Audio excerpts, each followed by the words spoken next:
Салам балдар. Кыргыз тили сабагы 26 май күнгө шейшемби. Темабыз төл жана бөтөн сөздү кайталоо. Эми буга чейин зататошту, сынатошту кайталаганбыз. Дагы бир сыйра кайталап коелу. Берилген зататооч сөздөргө оң жактагы мааниси боюнча туура келген сынатошторду койгула дейт. Карайбыз, зататооч сөздөр берилген: аюу, балапан, карышкыр, тотугуш, кирпи, теке, элик, аккуу, каман дейт. Эми булар кандай? Оң жактагы мамычага карагыла дагы тушуна белгилеп, жебе аркылуу сызып жазып коесуңар. Мисалы, аюу кандай? Аюу карайбыз: ачкабы, жапайыбы, тикендүүбү, сакалдуу, майтаман, келишимдүү, узун шыйрак, сары ооз, көрктүү дейт. Бул жерден аюуну майтаман десек болот, Балапан кандай? Балапан келишимдүү деп койсоңор болот. Ал эми карышкырчы? Карышкыр ачка. Мына ушундай жебе аркылуу, стрелка аркылуу белгилеп берилген зататооч сөздөргө оң жактагы сынатоошторду коюп чыккыла. Эми жылдын башында эстесеңер балдар, төл жана бөтөн сөздөр, аларга коюлуучу тыныш белгилер жөнүндө сабак өткөнбүз. Мына ошону жылдын аягында бир сыйра кайталап коебуз. Эми төл сөз деген эмне эле? Төл сөз бул өз ара пикир алышуудагы өзүбүздүн сөзүбүз төл сөз деп аталат. Ал эми башка бирөөнүн сөзү бөтөн сөз деп аталчу, Карагыла, оң жакта мамычада мен схема түрүндө бердим. Б деген бул тырмакчанын ичинде турат, Б деген бөтөн сөз, башка бирөөнүн сөзү, тырмакчага жазабыз, үтүр коебуз дагы, сызыкча коюп туруп, анан төл сөз жазылат. Мисалы, эң башкысы адам болуу керек, деди Чыңгыз Айтматов. Бул жерде жашыл менен белгиленген бөтөн сөз тырмакчанын ичине, Айтматовдун сөзү тырмакчанын ичине жазылды.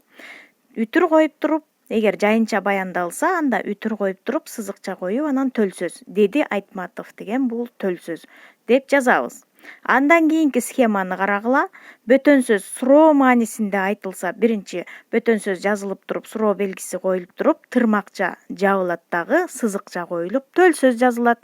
Эгер күчтүү сезим менен айтылса, анда бөтөн сөздөн кийин илеп белгиси коюлат дагы, тырмакча жабылып, сызыкча коюлуп, төл сөз жазылат. Мисалы, мен суроо маанисинде бир сүйлөм түзүп койдум.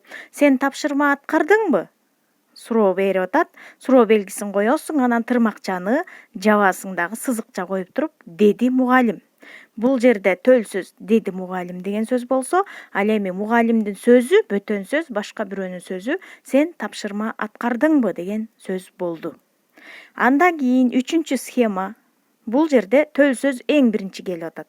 Төл сөз биринчи келсе, анда өзүнөн кийин кош чекит коюлат дагы, тырмакчага бөтөн сөз жазылат.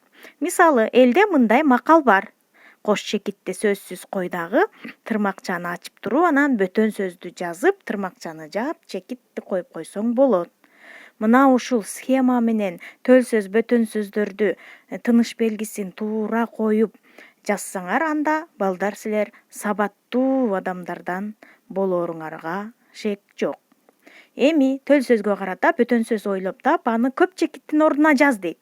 Мына мен силерге төл сөз берип койдум. Кара менен берилгендин баары булар төл сөздөр.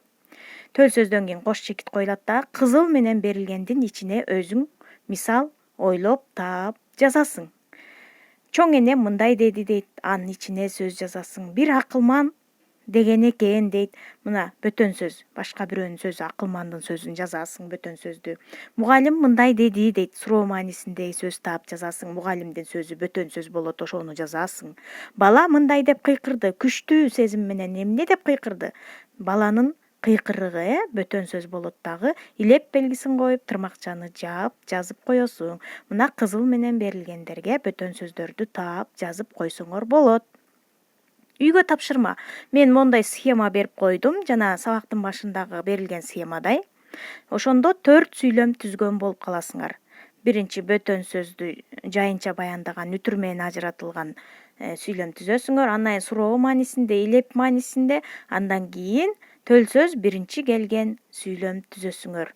Мына ушул 4 сүйлөмдү түзсөңөр, анда силер азаматсыңар. Саламатта калгыла.